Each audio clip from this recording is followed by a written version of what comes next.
ആദ്യത്തെ ചോദ്യം നോക്കാം. ശരിയായവ കണ്ടെത്തുക. അപ്പോൾ ആദ്യം തന്നെ നമുക്ക് കുറച്ച് സംഘടനകളും അതിൻ്റെ ആസ്ഥാനങ്ങളുമാണ് തന്നിരിക്കുന്നത്. അപ്പോൾ ഇതിൽ നോക്കിക്കേ, അന്താരാഷ്ട്ര നീതിന്യായ കോടതി ഹേഗ്, നെതർലാൻഡ്സ്. അത് ശരിയല്ലേ? ആണ്. അടുത്തത് UN സർവകലാശാല ടോക്കിയോ എന്ന് തന്നിട്ടുണ്ട്. അതും ശരിയാണ്. അടുത്തത് യുനെസ്കോയുടെ ആസ്ഥാനം ജനീവയാണോ? അല്ല. ലോകാരോഗ്യ സംഘടനയുടെ ആസ്ഥാനം പാരീസ് ആണോ? അല്ല. അപ്പോൾ ഇത് രണ്ട് മാത്രമേ ശരിയായിട്ടുള്ളൂ. അപ്പോൾ നമ്മുടെ ഉത്തരം ഓപ്ഷൻ ബി ആണ്. 1ഉം 2ഉം ആണ് ശരി. അപ്പോൾ ഇവിടെ എന്തുകൊണ്ടാണ് തെറ്റിപ്പോയത്? യുനെസ്കോയുടെ ആസ്ഥാനം പാരീസ് ആണ് അല്ലേ? യുനെസ്കോയുടെ ആസ്ഥാനം പാരീസ് ആണ്. ലോകാരോഗ്യ സംഘടനയുടെ ആസ്ഥാനം ജനീവയാണ്. അപ്പോൾ അത് അങ്ങോട്ടും ഇങ്ങോട്ടും മാറ്റിയിട്ടാണ് കൊടുത്തിരിക്കുന്നത്. അതുകൊണ്ടാണത് തെറ്റിപ്പോയത്. ഓക്കെ, അപ്പോൾ ഇതിപ്പോൾ തന്നെ പഠിച്ചു വെച്ചേക്കാം. അന്താരാഷ്ട്ര നീതിന്യായ കോടതിയുടെ ആസ്ഥാനം ഹേഗ് ആണ്, നെതർലാൻഡ്സ്. UN സർവകലാശാലയുടെ ആസ്ഥാനം ടോക്കിയോ. യുനെസ്കോയുടെ ആസ്ഥാനം പാരീസ്. ലോകാരോഗ്യ സംഘടനയുടെ ആസ്ഥാനം ജനീവ. ഓക്കെ ആണല്ലോ? ഓക്കെ, അപ്പോൾ ഇനി നമുക്ക് ഇമ്പോർട്ടൻ്റ് ആയിട്ടുള്ള കുറച്ച് സംഘടനകളും അവയുടെ ആസ്ഥാനങ്ങളും പഠിക്കാം. ആദ്യത്തേത് UN ലൈബ്രറി. UN ലൈബ്രറി എവിടെയാണ്? ന്യൂയോർക്ക് ആണ് കേട്ടോ. ന്യൂയോർക്ക്. UN library New York. ഇനി UN സമാധാന സർവകലാശാല. UN സമാധാന സർവകലാശാല കോസ്റ്റാറിക്ക. എവിടെയാണ്? കോസ്റ്റാറിക്ക. അടുത്തത് അന്താരാഷ്ട്ര വാർത്താവിനിമയ യൂണിയൻ. നിങ്ങൾ എഴുതണേ. അന്താരാഷ്ട്ര വാർത്താവിനിമയ union, international telecommunication union. International telecommunication യൂണിയൻ്റെ ആസ്ഥാനം ജനീവയാണ്. ജനീവ. അടുത്തത് അന്താരാഷ്ട്ര തൊഴിൽ സംഘടന, ഇന്റർനാഷണൽ ലേബർ ഓർഗനൈസേഷൻ, ILOയുടെ ആസ്ഥാനം എവിടെയാണ്? ജനീവ തന്നെയാണ്. ഓക്കെ, അപ്പോൾ ലോകാരോഗ്യ സംഘടന WHO, വേൾഡ് ഹെൽത്ത് ഓർഗനൈസേഷൻ്റെ ആസ്ഥാനവും എവിടെയാണ്? ജനീവയാണ്. ILOയുടെ ആസ്ഥാനം ജനീവയാണ്. ITU ഇന്റർനാഷണൽ എന്താണ്? ITU ഇന്റർനാഷണൽ ടെലികമ്മ്യൂണിക്കേഷൻ യൂണിയൻ്റെ ആസ്ഥാനവും ജനീവയാണ് എന്നുള്ളത് ഓർത്തിരിക്കുക. ഓക്കെ, അടുത്തത് ഭക്ഷ്യ കാർഷിക സംഘടന, food and agricultural organisation. Food and agricultural organisation FAOയുടെ ആസ്ഥാനം റോം ആണ്. റോം. FAOയുടെ ആസ്ഥാനം എവിടെയാണ്? ഭക്ഷ്യ കാർഷിക സംഘടനയുടെ ആസ്ഥാനം റോം ആണ്. അടുത്തത് അന്താരാഷ്ട്ര നാണയ നിധി, ഇന്റർനാഷണൽ മോണിറ്ററി ഫണ്ട്. അന്താരാഷ്ട്ര നാണയ നിധിയുടെ ആസ്ഥാനം വാഷിംഗ്ടൺ DC. വാഷിംഗ്ടൺ DC ആണ്. ഇന്റർനാഷണൽ മോണിറ്ററി ഫണ്ടിൻ്റെ ആസ്ഥാനം എവിടെയാണ്? അന്താരാഷ്ട്ര നാണയനിധിയുടെ ആസ്ഥാനം വാഷിംഗ്ടൺ DC. അടുത്തത് ലോക ബാങ്ക് കേട്ടോ. ശബ്ദത്തിന് അടപ്പുണ്ടേ, ക്ഷമിക്കുക. ലോക ബാങ്ക്. ലോക ബാങ്കിൻ്റെ ആസ്ഥാനം വാഷിംഗ്ടൺ DC തന്നെയാണ്. ലോക ബാങ്കിൻ്റെ ആസ്ഥാനം എവിടെയാണ്? വാഷിംഗ്ടൺ DC ആണ്. അടുത്തത് ഐക്യരാഷ്ട്ര ശിശുക്ഷേമ സമിതി, United Nations children's emergency fund, അതായത് യുണിസെഫ് കേട്ടോ. യുണിസെഫിൻ്റെ ആസ്ഥാനം എവിടെയാണ്? ന്യൂയോർക്കാണ്. ന്യൂയോർക്ക്. യുണിസെഫിൻ്റെ ആസ്ഥാനം എവിടെയാണ്? ന്യൂയോർക്ക്. നേരത്തെ എവിടെയാണ് ന്യൂയോർക്ക് പഠിച്ചത്? UN library. UN ലൈബ്രറിയുടെയും യുണിസെഫിൻ്റെയും ആസ്ഥാനം ന്യൂയോർക്കാണ്. അടുത്തത് അന്താരാഷ്ട്ര വ്യോമയാന സംഘടന, അതായത് international civil aviation organisation ICAO. International civil aviation ഓർഗനൈസേഷൻ്റെ ആസ്ഥാനം മോൺട്രിയൽ ആണ്, കാനഡ. മോൺട്രിയൽ കാനഡയാണ് ആസ്ഥാനം എന്നത് ഓർത്തിരിക്കുക. അടുത്തത് അന്താരാഷ്ട്ര മാരിടൈം സംഘടന, ഇന്റർനാഷണൽ മാരിടൈം ഓർഗനൈസേഷൻ IMOയുടെ ആസ്ഥാനം ലണ്ടൻ ആണ്. ലണ്ടൻ. ഇന്റർനാഷണൽ മാരിടൈം ഓർഗനൈസേഷൻ, അന്താരാഷ്ട്ര മാരിടൈം സംഘടന, IMOയുടെ ആസ്ഥാനം ലണ്ടൻ. ലോക കാലാവസ്ഥാ സംഘടന, ലോക കാലാവസ്ഥ, വേൾഡ് മെറ്റീരിയോളജിക്കൽ ഓർഗനൈസേഷൻ WMO എന്ന് പറയുന്നത് എവിടെയാണ്? ജനീവ. ജനീവയാണ്. ലോക കാലാവസ്ഥാ സംഘടനയുടെ ആസ്ഥാനം ജനീവ. അടുത്തത് ഐക്യരാഷ്ട്ര അഭയാർത്ഥി കമ്മീഷൻ, അതായത് united nations high commissioner for refugees, UNHCRന്റെ ആസ്ഥാനം ജനീവയാണ്. UNHCRന്റെ ആസ്ഥാനം, ഐക്യരാഷ്ട്ര അഭയാർത്ഥി കമ്മീഷന്റെ ആസ്ഥാനം ജനീവയാണ്. അടുത്തത് അന്താരാഷ്ട്ര ആണവോർജ agency, International Atomic Energy Agency, International Atomic Energy ഏജൻസിയുടെ ആസ്ഥാനം എന്ന് പറയുന്നത് വിയന്നയാണ്. Vienna, Austria. Vienna, Austria. Okay, അപ്പം അന്താരാഷ്ട്ര ആണവോർജ ഏജൻസി, ഇന്റർനാഷണൽ അറ്റോമിക് എനർജി ഏജൻസിയുടെ ആസ്ഥാനം എവിടെയാണ്? വിയന്നയാണ്, ഓസ്ട്രിയ. അടുത്തത് ഐക്യരാഷ്ട്ര വ്യാപാര വികസന ചർച്ചാ സമിതി, United Nations Conference on Trade and Development ആസ്ഥാനം ജനീവയാണ്. ജനീവ. ഐക്യരാഷ്ട്ര വ്യാപാര വികസന ചർച്ചാ സമിതി, ഐക്യരാഷ്ട്ര വ്യാപാര വികസന ചർച്ചാ സമിതി, United Nations conference trade and development, അതിൻ്റെ ആസ്ഥാനം ജനീവയാണ്. അടുത്തത് ഐക്യരാഷ്ട്ര വികസന പരിപാടി ഒന്ന് ഇമ്പോർട്ടൻ്റ് ആണ്, അതും ഒന്ന് ഓർത്തിരിക്കുക കേട്ടോ. ഐക്യരാഷ്ട്ര വികസന പരിപാടി. അടുത്തത് ഐക്യരാഷ്ട്ര വ്യവസായ വികസന സംഘടന, ഐക്യരാഷ്ട്ര വ്യവസായ വികസന സംഘടനയുടെ ആസ്ഥാനം യുണിഡോ. ഐക്യരാഷ്ട്ര വ്യവസായ വികസന സംഘടന, United Nations industrial developmental organisation, ആസ്ഥാനം എവിടെയാണ്? വിയന്നയാണ്. വിയന്ന. ഓക്കെ, ഐക്യരാഷ്ട്ര വ്യവസായ വികസന സംഘടന, അതിൻ്റെ ആസ്ഥാനം വിയന്നയാണ്. അടുത്തത് ലോക ബൗദ്ധിക സ്വത്തവകാശ സംഘടന, അതായത് ഇന്റലക്ച്വൽ പ്രോപ്പർട്ടി ഓർഗനൈസേഷൻ്റെ ആസ്ഥാനം ജനീവയാണ്. ജനീവ. ലോക ബൗദ്ധിക സ്വത്തവകാശ സംഘടന, ഇന്റലക്ച്വൽ പ്രോപ്പർട്ടി ഓർഗനൈസേഷൻ കേട്ടോ. ഇന്റലക്ച്വൽ പ്രോപ്പർട്ടി ഓർഗനൈസേഷൻ്റെ ആസ്ഥാനം എവിടെയാണ്? ജനീവയാണ്. അടുത്തത് ലോക പരിസ്ഥിതി സംഘടന, UNEP, united nations environment programme, അതിൻ്റെ ആസ്ഥാനം എവിടെയാണ്? നെയ്റോബിയാണ്, കെനിയ. നെയ്റോബി കെനിയയാണ് UNEPയുടെ ആസ്ഥാനം, യുണൈറ്റഡ് നേഷൻസ് എൻവയോൺമെൻറ്റ് പ്രോഗ്രാം.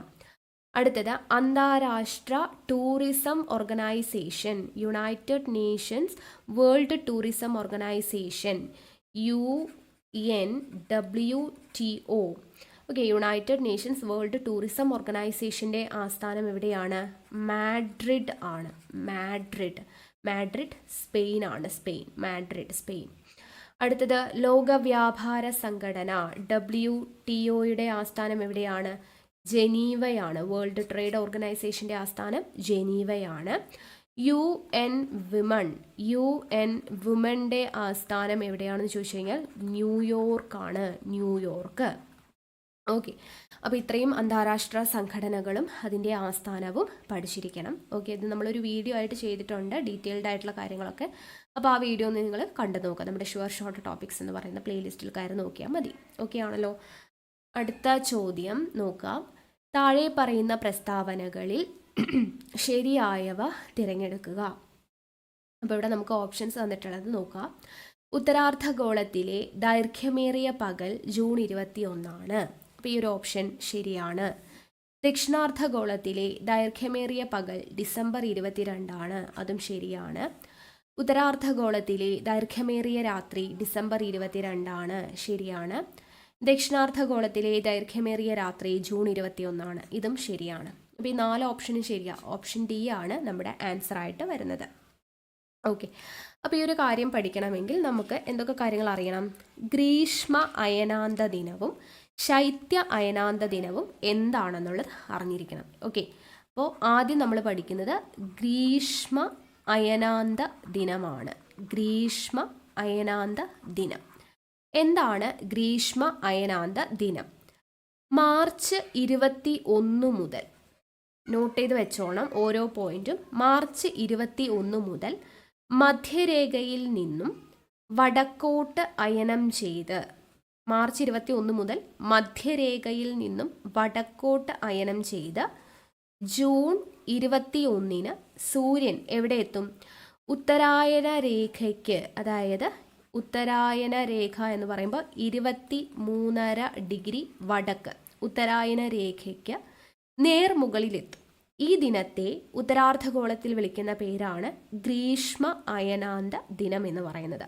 അപ്പോൾ മാർച്ച് 21 മുതൽ മധ്യരേഖയിൽ നിന്നും വടക്കോട്ട് അയനം ചെയ്ത് ജൂൺ 21 സൂര്യൻ എവിടെ എത്തും? ഉത്തരായന രേഖയ്ക്ക് വടക്ക്, അതായത് 23.5 വടക്ക് നേർമുകളിൽ എത്തുന്നു. ഉത്തരായന രേഖയ്ക്ക് നേർമുകളിലേക്ക് എത്തുന്നു. ഈ ദിനമാണ് ഉത്തരാർദ്ധഗോളത്തിൽ എന്ത് പേരിൽ അറിയപ്പെടുന്നത്? ഗ്രീഷ്മ അയനാന്ത ദിനം എന്ന് പറയുന്നത്. അപ്പോൾ ഗ്രീഷ്മ അയനാന്ത ദിനം എന്നാന്ന് ചോദിച്ചു കഴിഞ്ഞാൽ ജൂൺ 21. ഗ്രീഷ്മ അയനാന്ത ദിനം ജൂൺ 21.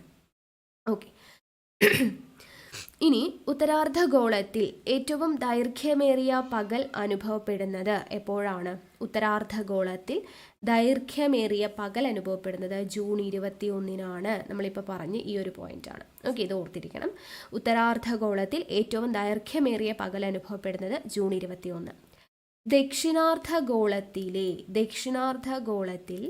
ഏറ്റവും ദൈർഘ്യമേറിയ രാത്രി അനുഭവപ്പെടുന്നതും ജൂൺ 21. നാലാമത്തെ പോയിന്റ് കണ്ടോ? ദക്ഷിണാർദ്ധഗോളത്തിലെ ദൈർഘ്യമേറിയ രാത്രിയും ജൂൺ 21. അപ്പോൾ ജൂൺ 21 2 പോയിന്റ് പഠിച്ചേ. ഉത്തരാർദ്ധഗോളത്തിൽ ദൈർഘ്യമേറിയ പകൽ ജൂൺ 21. ദക്ഷിണാർദ്ധഗോളത്തിൽ ദൈർഘ്യമേറിയ രാത്രി ജൂൺ 21. അപ്പോൾ ഇവിടെ ഒന്ന് പഠിച്ചു വെക്കുക. അപ്പോൾ അതിൻ്റെ ഓപ്പോസിറ്റാണ്. ഉത്തരാർദ്ധഗോളത്തിൽ ദൈർഘ്യമേറിയ പകലാണ് ജൂൺ 21. അങ്ങനെയാണെങ്കിൽ ദക്ഷിണാർദ്ധഗോളത്തിൽ ദൈർഘ്യമേറിയ രാത്രി ആയിരിക്കും എന്ത്? ജൂൺ 21 എന്ന് പറയുന്നത്. ഉത്തരാർദ്ധഗോളം ഓപ്പോസിറ്റാണ് ദക്ഷിണാർദ്ധഗോളം. അപ്പോൾ പകൽ എന്ന് പറയുന്നത് രാത്രിയാവും. ആ ഒരു രീതിയിൽ ഓപ്പോസിറ്റ് വെച്ച് പഠിച്ചു വെച്ചേക്കാം കേട്ടോ. അപ്പോൾ ഉത്തരാർദ്ധഗോളത്തിൽ ദൈർഘ്യമേറിയ പകലാണ് ജൂൺ 21.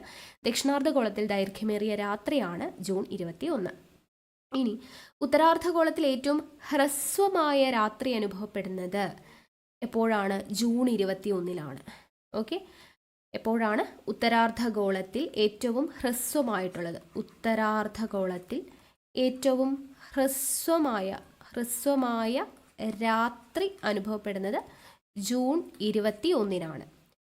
ഉത്തരാർദ്ധഗോളത്തിൽ ഏറ്റവും ഹ്രസ്വമായ രാത്രി. ഇനി ദക്ഷിണാർദ്ധഗോളത്തിൽ അപ്പോൾ ഏറ്റവും ഹ്രസ്വമായ എന്തായിരിക്കും? ഈ രാത്രി എന്നുള്ളത് പകലായിട്ട് മാറും അല്ലേ? അതിൻ്റെ ഓപ്പോസിറ്റ് അല്ലേ പറയുന്നത്? അപ്പം ദക്ഷിണാർദ്ധഗോളത്തിൽ ഹ്രസ്വമായ പകൽ അനുഭവപ്പെടുന്നതും എപ്പോഴായിരിക്കും?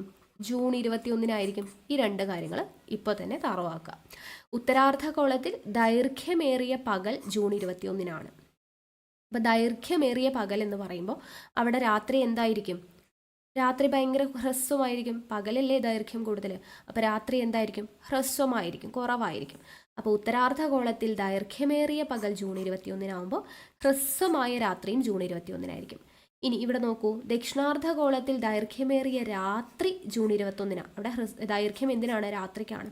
അപ്പോൾ അവിടെ എന്ത് ഹ്രസ്വമാവും? പകൽ ഹ്രസ്വമാവും. ജൂൺ 21 ഹ്രസ്വമായ പകലായിരിക്കും. ഓക്കെ, ഈ 4 പോയിന്റും കിട്ടിയെന്ന് വിശ്വസിക്കുന്നു. അപ്പോൾ ഇതാണ് ഗ്രീഷ്മ അയനാന്ത ദിനത്തെക്കുറിച്ച് പഠിക്കാനായിട്ടുള്ളത്. ഇനി നമുക്ക് പഠിക്കാനായിട്ടുള്ളത് ശൈത്യ അയനാന്ത ദിനത്തെക്കുറിച്ചാണ്. ശൈത്യ അയനാന്ത ദിനം. അപ്പോൾ എന്താണ് ശൈത്യ അയനാന്ത ദിനം? അതായത് സെപ്റ്റംബർ 23 മുതൽ മധ്യരേഖയിൽ നിന്നും തെക്കോട്ട് അയനം തുടരുന്ന സൂര്യൻ ഡിസംബർ 22 ദക്ഷിണായന രേഖയ്ക്ക്, അതായത് 23.5 തെക്ക്, ഓക്കെ, ദക്ഷിണായന രേഖയ്ക്ക് നേർമുകളിലോട്ട് എത്തുന്നു. ഈ ദിനത്തെയാണ് ഉത്തരാർദ്ധഗോളത്തിൽ ശൈത്യ അയനാന്ത ദിനം എന്ന് അറിയപ്പെടുന്നത്. ഓക്കെ, അപ്പോൾ ഉത്തരാർദ്ധഗോളത്തിൽ ഏറ്റവും ദൈർഘ്യമേറിയ രാത്രി അനുഭവപ്പെടുന്നത് എപ്പോഴായിരിക്കും? ഉത്തരാർദ്ധഗോളത്തിലെ ഏറ്റവും ദൈർഘ്യമേറിയ രാത്രി നമ്മളിവിടെ കണ്ടതാണ്. ഈ മൂന്നാമത്തെ സ്റ്റേറ്റ്മെന്റ് ഒന്ന് നോക്കാം. ഉത്തരാർദ്ധഗോളത്തിലെ ഏറ്റവും ദൈർഘ്യമേറിയ രാത്രി അനുഭവപ്പെടുന്നത് ഡിസംബർ 22 അതായത് ഈ ശൈത്യ അയനാന്ത ദിനത്തിലാണ് ഉത്തരാർദ്ധഗോളത്തിൽ ഏറ്റവും ദൈർഘ്യമേറിയ രാത്രി. അപ്പം രാത്രി ഭയങ്കര ദൈർഘ്യമാണ് അല്ലേ? ഇവിടെ ഉത്തരാർദ്ധഗോളത്തിൽ ദൈർഘ്യമായ രാത്രിയാണ് ഡിസംബർ 22 എന്ന് പറയുന്നത്. ഇനി ഉത്തരാർദ്ധഗോളത്തിൽ അപ്പോൾ ഏറ്റവും ഹ്രസ്വമായിട്ടുള്ള പകലും എന്നായിരിക്കും? ഡിസംബർ 22 തന്നെയായിരിക്കുമല്ലോ അല്ലേ? അപ്പോൾ ഇവിടെ ദൈർഘ്യമേറിയ രാത്രിയാണെന്ന് പറഞ്ഞു. അപ്പോൾ ഉത്തരാർദ്ധഗോളത്തിൽ ഹ്രസ്വമായിട്ടുള്ള പകൽ അനുഭവപ്പെടുന്നതും എപ്പോഴായിരിക്കും? ഡിസംബർ 22-നായിരിക്കും. കാരണം എന്താ? രാത്രി എന്ന് പറയുന്നത് ദൈർഘ്യമുള്ളതാണ്. ഉത്തരാർദ്ധഗോളത്തിൽ ദൈർഘ്യമേറിയ രാത്രിയാണ് ഡിസംബർ 22. രാത്രി അവിടെ ദൈർഘ്യമാവുമ്പോൾ പകൽ അവിടെ ഹ്രസ്വമായിരിക്കും ഡിസംബർ 22-ന് അല്ലേ? ഇനി ദക്ഷിണാർദ്ധഗോളത്തിൽ ഏറ്റവും ഹ്രസ്വമായ രാത്രി അനുഭവപ്പെടുന്നത്, ഇവിടെ ദക്ഷിണാർദ്ധഗോളത്തിലെ ദൈർഘ്യമേറിയ പകൽ ഡിസംബർ 22 പറഞ്ഞു. അപ്പോൾ അവിടെ പകൽ ദൈർഘ്യമാവുമ്പോൾ രാത്രി എന്തായിരിക്കും? ഹ്രസ്വമായിരിക്കും അല്ലേ? അപ്പം ദക്ഷിണാർദ്ധഗോളത്തിൽ ഹ്രസ്വമായ രാത്രി അനുഭവപ്പെടുന്നതും എപ്പോഴായിരിക്കും? ഡിസംബർ 22-നായിരിക്കും. ഓക്കെ ആണല്ലോ? ഇത്രയേ ഉള്ളൂ. ഈ 4 പോയിന്റാണ് നമുക്കിവിടെ മാറ്റി തന്നിരിക്കുന്നത്. അതിൽ ശരിയാണോ തെറ്റാണോ എന്നുള്ളതാണ് ചോദിച്ചിരിക്കുന്നത്. അപ്പോൾ ഇത്രയും പഠിച്ചിരിക്കുക. ഗ്രീഷ്മ അയനാന്ത ദിനം മാർച്ച് 21 ടു ജൂൺ 21 വരെയാണ് അവിടെ പറയുന്നത്. മാർച്ച് 21-ന് എന്ത് സ്റ്റാർട്ട് ചെയ്യുന്നു? മാർച്ച് 21 മുതൽ മധ്യരേഖയിൽ നിന്നും വടക്കോട്ട് അയനം ചെയ്ത്, ഉത്തരായന രേഖയിലെ പറയുന്നത്, അപ്പോൾ വടക്കോട്ട് അയനം ചെയ്ത് ജൂൺ 21-ന് സൂര്യൻ എവിടെ എത്തും? ഉത്തരായന രേഖയ്ക്ക് നേർമുകളിലെത്തും. ഇതിനെയാണ് ഗ്രീഷ്മ അയനാന്ത ദിനം എന്ന് വിളിക്കുന്നത്. അപ്പോൾ ഉത്തരാർദ്ധഗോളത്തിൽ ഏറ്റവും ദൈർഘ്യമേറിയ പകൽ ജൂൺ 21-നായിരിക്കും. ദൈർഘ്യമേറിയ പകൽ എന്ന് പറയുമ്പോൾ അവിടെ ഹ്രസ്വമായ രാത്രിയായിരിക്കും എന്നുള്ളത് അപ്പം തന്നെ കിട്ടിയില്ലേ? അപ്പോൾ ഹ്രസ്വമായ രാത്രിയായിരിക്കും ജൂൺ 21-ന് വരിക ഉത്തരാർദ്ധഗോളത്തിൽ. പിന്നെ ദക്ഷിണാർദ്ധഗോളത്തിലെ ദൈർഘ്യമേറിയ പകൽ ഡിസംബർ 22-നാണെന്ന് പറഞ്ഞു. അപ്പോൾ അവിടെ എന്ത് ഹ്രസ്വമായിരിക്കും? ഹ്രസ്വമായ രാത്രി അല്ലേ? ദക്ഷിണാർദ്ധഗോളത്തിൽ ഹ്രസ്വമായ രാത്രി എന്ന് പറയുന്നത് ഡിസംബർ 22-നായിരിക്കും. അതുപോലെ ഉത്തരാർദ്ധഗോളത്തിലെ ദൈർഘ്യമേറിയ രാത്രി ഡിസംബർ 22-നാണ്. അപ്പോൾ അവിടെ ദൈർഘ്യമേറിയ രാത്രിയാകുമ്പോൾ ഹ്രസ്വമായ പകൽ ഡിസംബർ 22-നായിരിക്കും. ഉത്തരാർദ്ധഗോളത്തിൽ ഹ്രസ്വമായ പകൽ ഡിസംബർ 22-നായിരിക്കും. ഓക്കെ. ദക്ഷിണാർദ്ധഗോളത്തിലെ ദൈർഘ്യമേറിയ രാത്രി ജൂൺ 21. ദൈർഘ്യമേറിയ രാത്രി ജൂൺ 21 ആണെങ്കിൽ ഹ്രസ്വമായ പകലും ജൂൺ 21-നായിരിക്കും. ഓക്കെ. അപ്പോൾ ഇത്രയേ ഉള്ളൂ ഗ്രീഷ്മ അയനാന്ത ദിനവും അതുപോലെ ശൈത്യ അയനാന്ത ദിനവും എന്ന് പറയുന്നത്. ക്ലിയർ ആയല്ലോ? അടുത്ത ചോദ്യം നോക്കാം. ശരിയായ ജോഡി കണ്ടെത്തുക എന്നുള്ളതാണ്. അപ്പോൾ ഇവിടെ കുറച്ച് പ്രാദേശിക വാദങ്ങളും അത് കാണപ്പെടുന്ന പ്രദേശങ്ങളുമാണ് കൊടുത്തിരിക്കുന്നത്. അപ്പോൾ ഇവിടുത്തെ ആൻസർ എന്ന് പറയുന്നത് നോക്കാം. സിറോക്കോ സഹാറ എന്ന് കൊടുത്തിട്ടുണ്ട്. അത് ശരിയായ ജോഡിയാണ്. ഫെൻ ആൽപ്സ് എന്ന് പറഞ്ഞു കൊടുത്തിട്ടുണ്ട്. അതും ശരിയായ ജോഡിയാണ്. ചിനൂക്ക് റോക്കീസ് എന്ന് പറഞ്ഞു കൊടുത്തിട്ടുണ്ട്. അതും ശരിയായ ജോഡിയാണ്. ഇത് 3ഉം ശരിയാണ്. ഓക്കെ. ഈ 4മത്തേത് തെറ്റാണ്. അപ്പോൾ അതെന്തുകൊണ്ടാണ് തെറ്റിപ്പോയത് എന്നുള്ളത് നമുക്ക് നോക്കാം. അപ്പോൾ നമുക്ക് ഈ മിസ്ട്രൽ എന്ന് പറയുന്നത് എവിടെയാണെന്നറിയോ കാണപ്പെടുക? ആൽപ്സ് പർവ്വതനിരയിൽ നിന്നും റോൺ താഴ്വരയിലൂടെ മെഡിറ്ററേനിയൻ കടലിലേക്ക് വീശുന്ന ശീതക്കാറ്റുകളെയാണ് മിസ്ട്രൽ എന്ന് പറയുക. അപ്പോൾ ഇവിടെ ഓസ്ട്രേലിയ എന്ന് പറയുന്നത് തെറ്റല്ലേ? ആൽപ്സ് പർവ്വതനിരയിൽ നിന്നും റോൺ താഴ്വരയിലൂടെ മെഡിറ്ററേനിയൻ കടലിലേക്ക് വീശുന്ന ശീതക്കാറ്റുകളാണ് മിസ്ട്രൽ എന്ന് പറയുന്നത്. ഓക്കെ. അപ്പോൾ അതുകൊണ്ടാണ് അതവിടെ തെറ്റിപ്പോയത്. അപ്പോൾ ഇനി നമുക്ക് ഇമ്പോർട്ടൻ്റ് ആയിട്ടുള്ള കുറച്ച് പ്രാദേശിക വാദങ്ങളും അത് എവിടെയൊക്കെയാണ്, ഏത് പ്രദേശത്താണ് വീശുന്നത് എന്നുള്ളത് നോക്കാം. അപ്പോൾ പ്രാദേശിക വാദങ്ങൾ അഥവാ ലോക്കൽ വിൻസ് എന്ന് പറയുന്നത് എന്താണ്? ലോക്കൽ വിൻസ് അല്ലെങ്കിൽ പ്രാദേശിക വാദങ്ങൾ എന്ന് പറഞ്ഞു കഴിഞ്ഞാൽ താരതമ്യേന ചെറിയ പ്രദേശത്ത് മാത്രമായി അനുഭവപ്പെടുന്ന കാറ്റുകളെയാണ് ലോക്കൽ വിൻസ് അല്ലെങ്കിൽ പ്രാദേശിക വാദങ്ങൾ എന്ന് പറയുന്നത്. ഇന്ത്യയിൽ അനുഭവപ്പെടുന്ന പ്രാദേശിക വാദങ്ങളാണ് ലൂ, മാംഗോ ഷവർ, കാൽബൈശാഖി അങ്ങനെയുള്ളതൊക്കെ.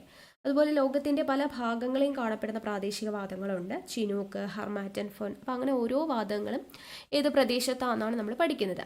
അപ്പോൾ ആദ്യം നിങ്ങൾ പഠിച്ചിരിക്കേണ്ട ഇമ്പോർട്ടൻ്റ് ആയിട്ടുള്ള പ്രാദേശിക വാദമാണ് ചിനൂക്ക്. ചിനൂക്ക് എവിടെയാണ് കാണപ്പെടുന്നത്? വടക്കേ അമേരിക്കയിലെ റോക്കി പർവ്വതനിര. ഇവിടെ കണ്ടല്ലോ അല്ലേ? റോക്കി. അപ്പോൾ വടക്കേ അമേരിക്കയിലെ റോക്കി പർവ്വതനിരയുടെ കിഴക്കൻ ചെരുവിലൂടെ വീശുന്ന ഉഷ്ണക്കാറ്റാണ് ചിനൂക്ക്. ചിനൂക്ക് ഒരു ഉഷ്ണക്കാറ്റാണ് എന്നുള്ളത് ഓർത്തിരിക്കണം. ഉഷ്ണക്കാറ്റാണ് ചിനൂക്ക്. അടുത്തത് ഹർമാറ്റൻ. ആഫ്രിക്കയിലെ സഹാറ മരുഭൂമിയിൽ നിന്ന് പടിഞ്ഞാറൻ ആഫ്രിക്കയിലേക്ക് വീശുന്ന പ്രാദേശിക വാദമാണ് ഹർമാറ്റൻ. സഹാറ ആഫ്രിക്കയാണ് കേട്ടോ. ആഫ്രിക്കയിലെ സഹാറ മരുഭൂമിയിൽ നിന്ന് പടിഞ്ഞാറൻ ആഫ്രിക്കയിലേക്ക് വീശുന്ന പ്രാദേശിക വാദമാണ് ഹർമാറ്റൻ എന്ന് പറയുന്നത്. ഓക്കെ. അപ്പോൾ ഈ ഹർമാറ്റൻ ഡോക്ടർ എന്നറിയപ്പെടുന്നുണ്ട് കേട്ടോ. ഡോക്ടർ എന്നറിയപ്പെടുന്ന പ്രാദേശികവാദം ഏതാണെന്ന് ചോദിച്ചു കഴിഞ്ഞാൽ ഹർമാറ്റൻ ആണ്. അപ്പോൾ നമ്മളിത് കോഡൊക്കെ വെച്ച് പഠിച്ചിട്ടുണ്ടായിരുന്നു. ഹെർമാറ്റൻ എന്ന് പറയുമ്പോൾ ഹാർട്ടൊക്കെ മാറ്റി വയ്ക്കുന്നത് ഡോക്ടറാണെന്നുള്ള രീതിയിലൊക്കെ ഹർമാറ്റൻ ഡോക്ടർ നമുക്ക് ഓർത്തിരിക്കാൻ പറ്റും. അടുത്തത് നമ്മൾ പറഞ്ഞു മിസ്ട്രൽ. മിസ്ട്രൽ എന്ന് പറയുന്നത് എവിടെയാണ്?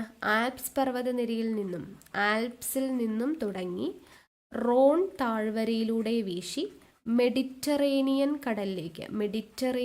കടലിലേക്ക് വീശുന്ന ശീതക്കാറ്റാണ് മിസ്ട്രൽ എന്ന് പറയുന്നത്. ഇനി യൂറോപ്പിലെ അടുത്തതാണ് പറയുന്നത് ഫൊൻ. ഫൊൻ എന്ന് പറയുന്നത് യൂറോപ്പിലെ ആൽപ്സ് പർവ്വതത്തിൻ്റെ വടക്കേ ചരിവിൽ കേട്ടോ. ആൽപ്സ് പർവ്വതമാണ് എവിടെ? യൂറോപ്പ്. യൂറോപ്പിലെ ആൽപ്സ് പർവ്വതത്തിൻ്റെ വടക്കേ ചരിവിലൂടെ വീശുന്ന കാറ്റാണ് ഫൊൻ എന്ന് പറയുന്നത്. അടുത്തത് ഖാംസിൻ. ഖാംസിൻ എന്ന് പറയുന്നത് ഈജിപ്തിൽ വീശുന്ന കാറ്റാണ് കേട്ടോ. ഈജിപ്തിൽ വീശുന്ന വരണ്ട ഉഷ്ണക്കാറ്റാണ് ഖാംസിൻ എന്ന് പറയുന്നത്. ഇമ്പോർട്ടൻ്റ് ആണ്. ഈജിപ്തിൽ വീശുന്ന വരണ്ട ഉഷ്ണക്കാറ്റാണ് എന്ത്? ഖാംസിൻ. അടുത്തത് ലാവെൻഡർ. ലാവെൻഡർ എന്ന് പറയുന്നത് എവിടെ വീശുന്നതാണ്? സ്പെയിനിൽ അനുഭവപ്പെടുന്ന വരണ്ട കാറ്റാണ് ലാവെൻഡർ. അടുത്തതാണ് ലൂ. ലൂ എന്ന് പറയുന്നത് ഉത്തരേന്ത്യൻ സമതലങ്ങളിൽ വീശുന്ന ഉഷ്ണക്കാറ്റാണ്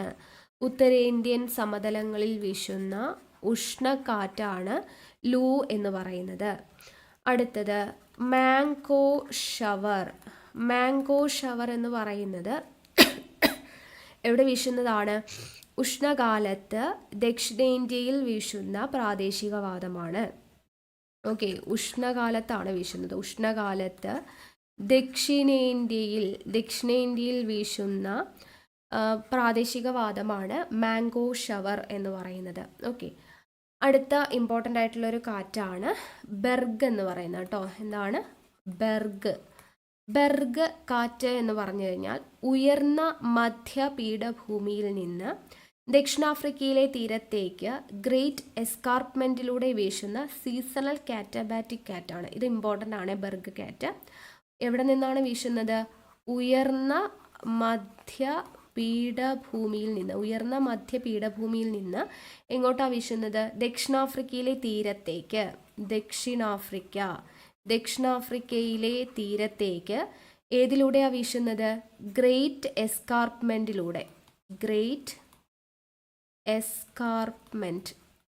എസ്കാർപ്മെൻറ്റിലൂടെ വീശുന്ന സീസണൽ കാറ്റബാറ്റിക്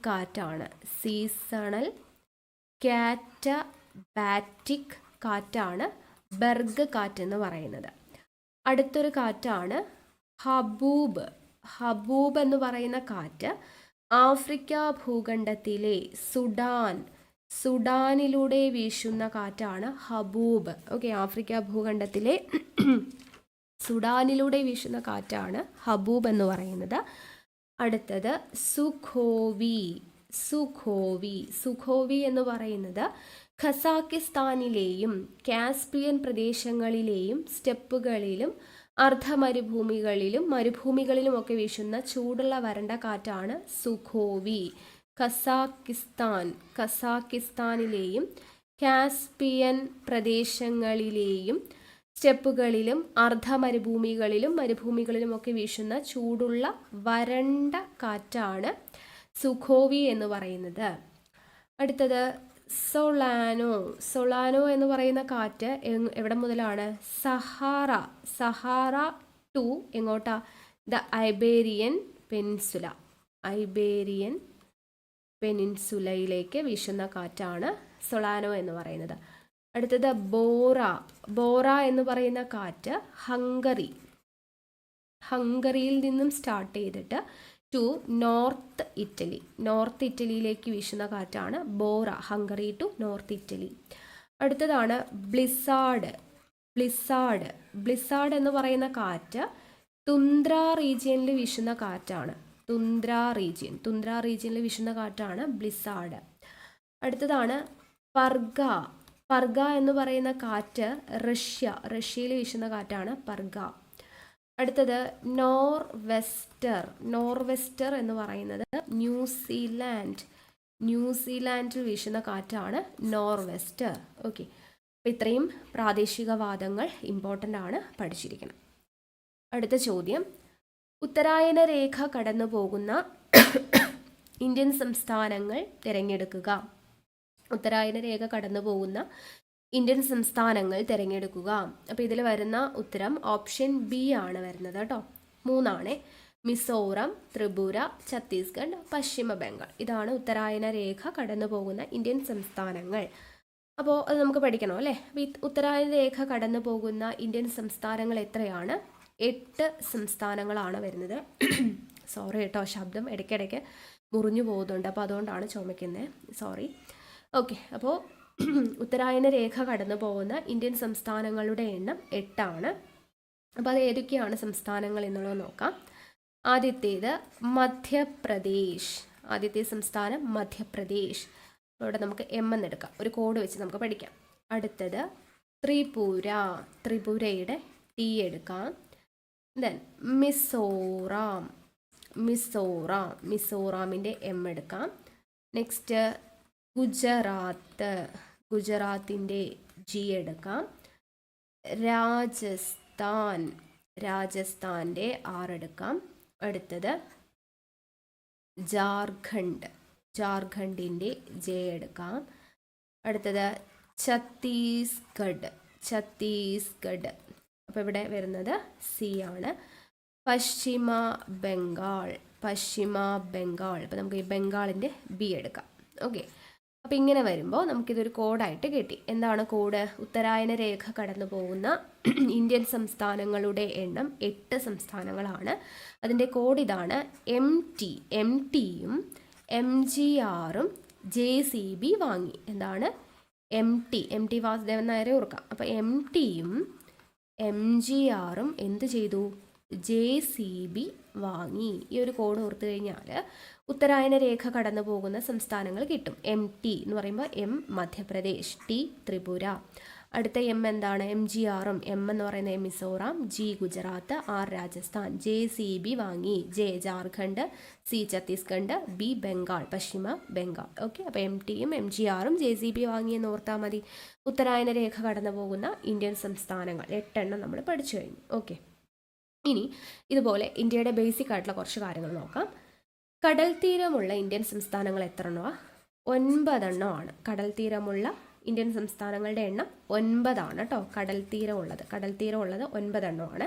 അപ്പോൾ അത് ഏതൊക്കെയാണെന്ന് വെച്ച് കഴിഞ്ഞാൽ, ആദ്യത്തേത് ഗുജറാത്ത്. ഗുജറാത്ത്, മഹാരാഷ്ട്ര,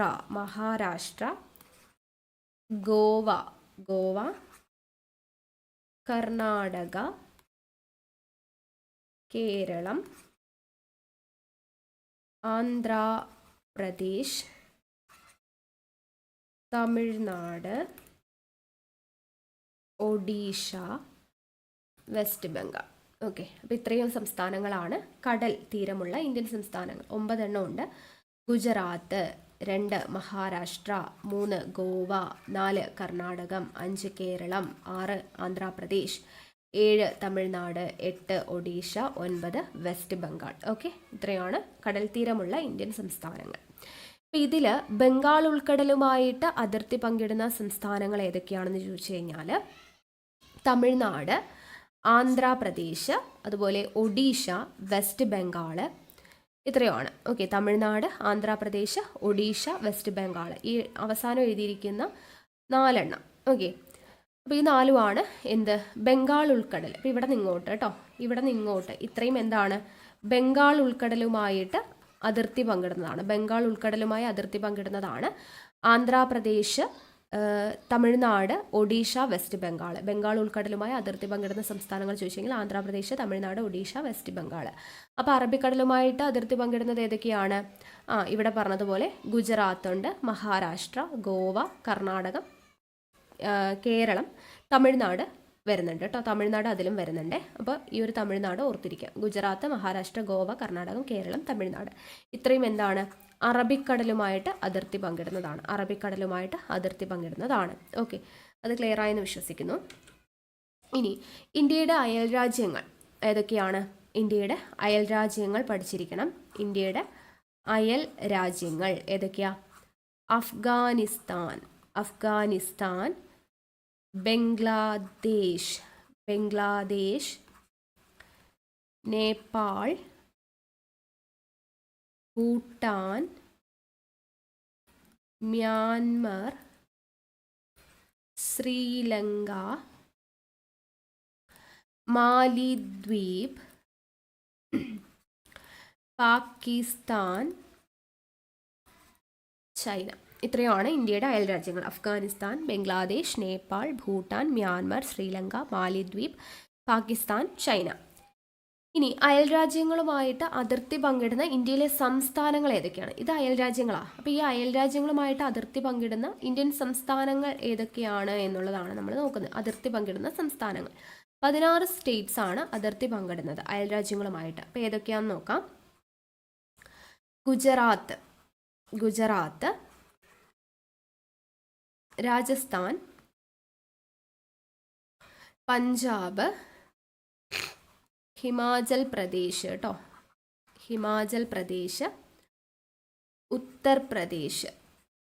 ഉത്തർപ്രദേശ്, ബീഹാർ, ഉത്തരാഖണ്ഡ്, പശ്ചിമ ബംഗാൾ, സിക്കിം, ആസാം, അരുണാചൽ പ്രദേശ്, നാഗാലാൻഡ്, മണിപ്പൂർ, മിസോറാം, ത്രിപുര, മേഘാലയ. ഇത്രയും സംസ്ഥാനങ്ങളാണ് അയൽ രാജ്യങ്ങളുമായിട്ട് അതിർത്തി പങ്കിടുന്നത് കേട്ടോ. 16 സംസ്ഥാനങ്ങളുണ്ട്. ഗുജറാത്ത്, രാജസ്ഥാൻ, പഞ്ചാബ്, ഹിമാചൽ പ്രദേശ്, ഉത്തർപ്രദേശ്, ബീഹാർ, ഉത്തരാഖണ്ഡ്, വെസ്റ്റ് ബംഗാൾ, സിക്കിം, ആസാം, അരുണാചൽ പ്രദേശ്, നാഗാലാൻഡ്, മണിപ്പൂർ, മിസോറാം, ത്രിപുര, മേഘാലയ. ഓക്കെ, ഇത്രയും കിട്ടിയില്ലേ? ഇനി ലോകരാജ്യങ്ങളിലെ വലുപ്പത്തിൽ ഇന്ത്യയുടെ സ്ഥാനം എത്രയാണ്? 7ാം സ്ഥാനമാണ് വലുപ്പത്തിൽ കേട്ടോ. ലോകരാജ്യങ്ങളിൽ വലുപ്പത്തിൽ ഇന്ത്യക്ക് 7ാം സ്ഥാനമാണ്. അപ്പോൾ 7 സ്ഥാനത്തുള്ളവരെയും നമ്മൾ പഠിച്ചിരിക്കണം. 5ാം സ്ഥാനം ആർക്കാണെന്നൊക്കെ ചോദിച്ചിട്ടുണ്ട്. അപ്പോൾ 1ാം സ്ഥാനം റഷ്യക്കാണ്, 2ാം സ്ഥാനം കാനഡ, 3ാം സ്ഥാനം USA, 4ാം സ്ഥാനം ചൈന, 5ാം സ്ഥാനം ബ്രസീൽ, 6ാം സ്ഥാനം ഓസ്ട്രേലിയ, 7ാം സ്ഥാനം ഇന്ത്യ. ഓക്കെ, അപ്പോൾ വലുപ്പത്തിൻ്റെ അടിസ്ഥാനത്തിൽ ലോകരാജ്യങ്ങളിൽ ഇന്ത്യയുടെ സ്ഥാനം 7ആണ്. ആദ്യം Russia, 2 Canada, 3 USA, 4 China, 5 Brazil, 6 Australia, 7 India. ഇതാണ് സ്ഥാനം. ഇനി ഇന്ത്യൻ ഭൂവിസ്തൃതി ലോക ഭൂവിസ്തൃതിയുടെ എത്ര ശതമാനമാണെന്ന് ചോദിച്ചാൽ എത്രയാണ്? 2.42% ആണ് ശതമാനം. ഓക്കെ, ഇന്ത്യൻ ഭൂവിസ്തൃതി ലോക ഭൂവിസ്തൃതിയുടെ 2.42% ആണ്. ഓക്കെ, ഇനി ഇന്ത്യൻ ഉപഭൂഖണ്ഡത്തിലെ ഏറ്റവും വലിയ രാജ്യം എന്ന് പറയുന്നത് ഇന്ത്യയാണ്. ഇന്ത്യൻ ഉപഭൂഖണ്ഡത്തിലെ ഏറ്റവും വലിയ രാജ്യമാണ് നമ്മുടെ ഇന്ത്യ. ഇന്ത്യയിലൂടെ കടന്നു പോകുന്ന അക്ഷാംശ രേഖയാണേത്? ഉത്തരായന രേഖ. ഇന്ത്യയിലൂടെ കടന്നു പോകുന്ന അക്ഷാംശ രേഖയാണ് ഉത്തരായന രേഖ. എന്ന് വെച്ചാൽ എന്താ? 23.5 ഡിഗ്രി വടക്ക്. 23.5 ഡിഗ്രി വടക്കാണ് ഉത്തരായന രേഖ, ഇന്ത്യയിലൂടെ കടന്നു പോകുന്ന അക്ഷാംശ രേഖ. ഇന്ത്യയുടെ തെക്കൻ അതിർത്തി ബംഗാൾ ഉൾക്കടലിൽ വ്യാപിച്ചിരിക്കുന്നത്. ഇന്ത്യയുടെ തെക്കൻ അതിർത്തി ബംഗാൾ ഉൾക്കടലിൽ വ്യാപിച്ചിരിക്കുന്നത് എത്ര വരെയാ? 6 ഡിഗ്രി 45 മിനിറ്റ്സ് ഉത്തര അക്ഷാംശം വരെയാണ് ഇന്ത്യയുടെ തെക്കൻ അതിർത്തി ബംഗാൾ ഉൾക്കടലിൽ വ്യാപിച്ചിരിക്കുന്നത്. ഇന്ത്യയുടെ അക്ഷാംശീയ വ്യാപ്തിയും രേഖാംശീയ വ്യാപ്തിയും ഏകദേശം എത്ര ഡിഗ്രി വീതമാണെന്ന് ചോദിച്ചു കഴിഞ്ഞാൽ 30 ഡിഗ്രി വീതമാണ്. ഇത് ഇമ്പോർട്ടൻ്റ് ആണ്. ഇന്ത്യയുടെ അക്ഷാംശീയ വ്യാപ്തിയും രേഖാംശീയ വ്യാപ്തിയും ഏകദേശം എത്ര ഡിഗ്രി വീതമാണ്? 30 ഡിഗ്രി വീതമാണ്. ഇന്ത്യൻ മാനക സമയം ഗ്രീനിച്ച് മാനക സമയവുമായിട്ടുള്ള വ്യത്യാസം എത്രയാ? 5 മണിക്കൂർ 30 മിനിറ്റ് മുന്നിലാണ് വരുന്നത്. 5 മണിക്കൂർ 30 മിനിറ്റ് മുന്നിലാണ് വരുന്നത്. ഇന്ത്യയുടെ മാനക രേഖാംശം എന്നറിയപ്പെടുന്നത് ഏതാണ്?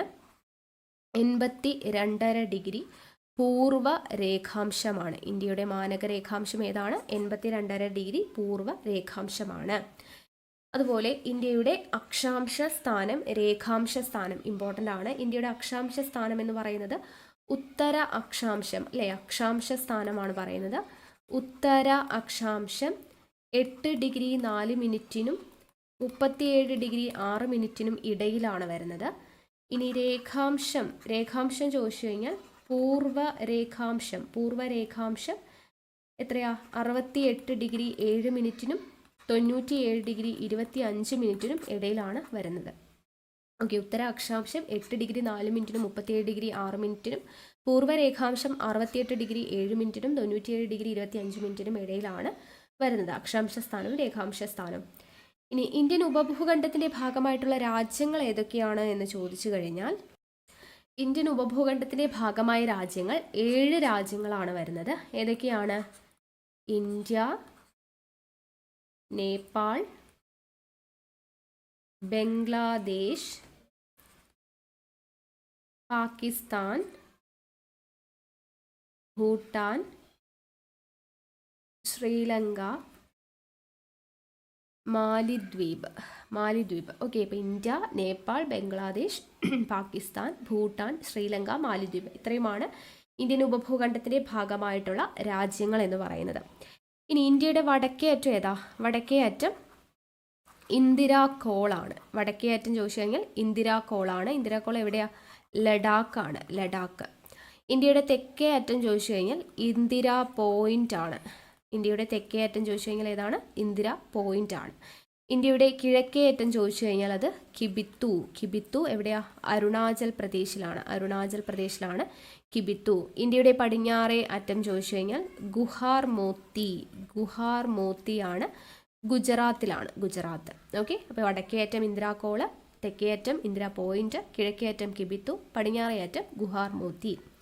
ഇനി ഇന്ത്യൻ ഉപദ്വീപിൻ്റെ തെക്കേ അറ്റം ചോദിച്ചു കഴിഞ്ഞാൽ ഏതാണ്? അത് കന്യാകുമാരിയാണ്.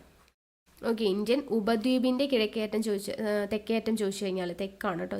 തെക്കേ അറ്റം കന്യാകുമാരിയാണ്, തമിഴ്നാട്. ഇന്ത്യൻ ഉപഭൂഖണ്ഡത്തിലെ ഏറ്റവും വലിയ രാജ്യമാണ് നമ്മുടെ ഇന്ത്യ. ഇന്ത്യൻ ഉപഭൂഖണ്ഡത്തിലെ 7 രാജ്യങ്ങളാണ് ഇന്ത്യൻ ഉപഭൂഖണ്ഡത്തിൽ ഉൾപ്പെടുന്നതെന്ന് പറഞ്ഞു. അതിൽ ഏറ്റവും വലിയ രാജ്യം എന്ന് പറയുന്നത് നമ്മുടെ ഇന്ത്യയാണ്. ഇന്ത്യൻ ഉപഭൂഖണ്ഡത്തിലെ ഏറ്റവും ചെറിയ രാജ്യം ഏതാണ്? മാലിദ്വീപാണ് കേട്ടോ. ഏറ്റവും വലുത് ഇന്ത്യയും ഏറ്റവും ചെറുത് മാലിദ്വീപുമാണ്. ഏറ്റവും കൂടുതൽ കടൽ തീരമുള്ള ഇന്ത്യൻ സംസ്ഥാനം ഏതാണ്? ഗുജറാത്താണ്. ഏറ്റവും കൂടുതൽ കടൽ തീരമുള്ള ഇന്ത്യൻ സംസ്ഥാനമാണ് ഗുജറാത്ത്. ഏറ്റവും കുറവ് കടൽ തീരമുള്ള ഇന്ത്യൻ സംസ്ഥാനമാണ് ഗോവ. ഓക്കെ, ഏറ്റവും കുറവ് കടൽ തീരമുള്ള ഇന്ത്യൻ സംസ്ഥാനമാണ് ഗോവ. ഇന്ത്യയുടെ ഏറ്റവും വലിയ അയൽരാജ്യം ഏതാണ്? ചൈനയാണ്. അയൽരാജ്യങ്ങൾ ഏതൊക്കെയാണെന്ന് നമ്മൾ പറഞ്ഞു. അപ്പോൾ അതിലെ ഏറ്റവും വലിയ അയൽരാജ്യം ചൈനയാണ്. ഏറ്റവും ചെറിയ അയൽരാജ്യം ഏതാണ്? മാലിദ്വീപാണ്. ഏറ്റവും ചെറിയ അയൽരാജ്യം മാലിദ്വീപും ഏറ്റവും വലിയ അയൽരാജ്യം ചൈനയുമാണ്. ഇന്ത്യയുമായിട്ട് കരാതിർത്തി പങ്കിടുന്നതിൽ ഏറ്റവും ചെറിയ രാജ്യം ഓക്കെ, ഇന്ത്യയുമായിട്ട് ഏറ്റവും കൂടുതൽ കരാതിർത്തി പങ്കിടുന്ന രാജ്യം ഏറ്റവും കൂടുതലാണെങ്കിൽ അത് ബംഗ്ലാദേശാണ്. ഏറ്റവും കുറവാണെങ്കിൽ അത് ഏതാ? ഭൂട്ടാനാണ്. അപ്പോൾ ഇന്ത്യയുമായിട്ട് കരാതിർത്തി പങ്കിടുന്നതിൽ ഏറ്റവും ചെറിയ രാജ്യം എന്ന് പറയുന്നത് ഭൂട്ടാനാണ്. ഇന്ത്യയുമായിട്ട് ഏറ്റവും കൂടുതൽ കരാതിർത്തി പങ്കിടുന്നത് ബംഗ്ലാദേശാണ്. ഇന്ത്യയുമായിട്ട് ഏറ്റവും കുറവ് കരാതിർത്തി പങ്കിടുന്ന രാജ്യം ചോദിച്ചു കഴിഞ്ഞാൽ അത് അഫ്ഗാനിസ്ഥാനാണ്. ഓക്കെ, മാറിപ്പോവരുത്. ഈ ഭൂട്ടാൻ എന്തായിരുന്നു? ഭൂട്ടാൻ എന്ന് പറയുന്നത് ഇന്ത്യയുമായിട്ട് കരാതിർത്തി പങ്കിടുന്നതിൽ ഏറ്റവും ചെറിയ രാജ്യമാണ് ഭൂട്ടാൻ. എന്നാൽ ഇന്ത്യയുമായിട്ട് ഏറ്റവും കുറവ് കരാതിർത്തി പങ്കിടുന്നത് അഫ്ഗാനിസ്ഥാനാണ്. ഇന്ത്യയുമായിട്ട് ഏറ്റവും കൂടുതൽ കരാതിർത്തി പങ്കിടുന്നത് ബംഗ്ലാദേശാണ്. മാറിപ്പോവരുത് കേട്ടോ. ഇന്ത്യയുമായിട്ട് ഏറ്റവും കൂടുതൽ കരാതിർത്തി പങ്കിടുന്ന രാജ്യം ചോദിച്ചു കഴിഞ്ഞാൽ ബംഗ്ലാദേശും, ഏറ്റവും കുറവ് കരാതിർത്തി പങ്കിടുന്ന രാജ്യം ചോദിച്ചു കഴിഞ്ഞാൽ അത് അഫ്ഗാനിസ്ഥാനുമാണ്. ഇനി ഇന്ത്യയുമായിട്ട് കരാതിർത്തി പങ്കിടുന്നതിൽ ഏറ്റവും ചെറിയ രാജ്യം ചോദിച്ചു കഴിഞ്ഞാൽ അത് ഭൂട്ടാനാണ്. മാറിപ്പോവരുത് കേട്ടോ. ഇനി ഏറ്റവും കൂടുതൽ രാജ്യാന്തര അതിർത്തിയുള്ള ഇന്ത്യൻ സംസ്ഥാനമാണ് വെസ്റ്റ് ബംഗാൾ കേട്ടോ. ഏറ്റവും കൂടുതൽ രാജ്യാന്തര അതിർത്തിയുള്ള ഇന്ത്യൻ സംസ്ഥാനമാണ് വെസ്റ്റ് ബംഗാൾ. ഏറ്റവും കുറവ് രാജ്യാന്തര അതിർത്തിയുള്ളത് നാഗാലാൻഡിനാണ്. ഏറ്റവും കുറവ് രാജ്യാന്തര അതിർത്തിയുള്ളത് നാഗാലാൻഡിനാണ്. ഇന്ത്യയുമായിട്ട് അതിർത്തി പങ്കിടുന്ന രാജ്യങ്ങൾ ചോദിച്ചു കഴിഞ്ഞാൽ എത്രയാണ്? 9 രാജ്യങ്ങളാണ് അതിർത്തി പങ്കിടുന്നത്. അപ്പോൾ അതിൽ കരാതിർത്തി പങ്കിടുന്ന രാജ്യങ്ങൾ ഏതൊക്കെയാണെന്ന് ചോദിച്ചു കഴിഞ്ഞാൽ 1 പാകിസ്ഥാൻ, 2 അഫ്ഗാനിസ്ഥാൻ, 3 ബംഗ്ലാദേശ്, 4 ചൈന, 5 മ്യാൻമർ, 6 നേപ്പാൾ, അടുത്തത് ഭൂട്ടാൻ. ഓക്കെ, അപ്പോൾ പാകിസ്ഥാൻ, അഫ്ഗാനിസ്ഥാൻ, ബംഗ്ലാദേശ്, ചൈന, മ്യാൻമർ, നേപ്പാൾ, ഭൂട്ടാൻ ഇത്രയുമാണ് കരാതിർത്തി പങ്കിടുന്നത്. ഇനി സമുദ്രാതിർത്തി പങ്കിടുന്നത് ഏതൊക്കെയാണ്? ശ്രീലങ്കയും മാലിദ്വീപും. ഓക്കെ, ശ്രീലങ്കയും മാലിദ്വീപും, അങ്ങനെയാണ് 9 അതിർത്തി പങ്കിടുന്ന രാജ്യങ്ങൾ. പാകിസ്ഥാൻ, അഫ്ഗാനിസ്ഥാൻ, ബംഗ്ലാദേശ്, ചൈന, മ്യാൻമർ, നേപ്പാൾ, ഭൂട്ടാൻ, അത്രയും 7 എണ്ണം കരാതിർത്തി പങ്കിടുന്നു. ശ്രീലങ്കയും മാലിദ്വീപും സമുദ്രാതിർത്തി പങ്കിടുന്നു. അപ്പോൾ 7ഉം 2ഉം കൂടെ ചേരുമ്പോൾ 9 അതിർത്തി പങ്കിടുന്ന രാജ്യങ്ങളാണ് ഉള്ളത്. ഓക്കെ, ഇതിൽ ഏറ്റവും കൂടുതൽ സംസ്ഥാനങ്ങളുമായിട്ട് അതിർത്തി പങ്കിടുന്ന ഇന്ത്യൻ സംസ്ഥാനം ചോദിച്ചു കഴിഞ്ഞാൽ, ഓക്കെ, ഏറ്റവും കൂടുതൽ സംസ്ഥാനങ്ങളുമായി അതിർത്തി പങ്കിടുന്ന ഇന്ത്യൻ സംസ്ഥാനം ഏതാണെന്ന് ചോദിച്ചു കഴിഞ്ഞാൽ അത് ഉത്തർപ്രദേശാണ് കേട്ടോ. ഏറ്റവും കൂടുതൽ സംസ്ഥാനങ്ങളുമായിട്ട് അതിർത്തി പങ്കിടുന്ന ഇന്ത്യൻ സംസ്ഥാനം ഏതാണ്? അത് ഉത്തർപ്രദേശാണ്. ഓക്കെ, അപ്പോൾ ഇത്രയുമാണ് നമ്മുടെ ഇന്നത്തെ ക്വസ്റ്റ്യൻസ് എന്ന് പറയുന്നത്.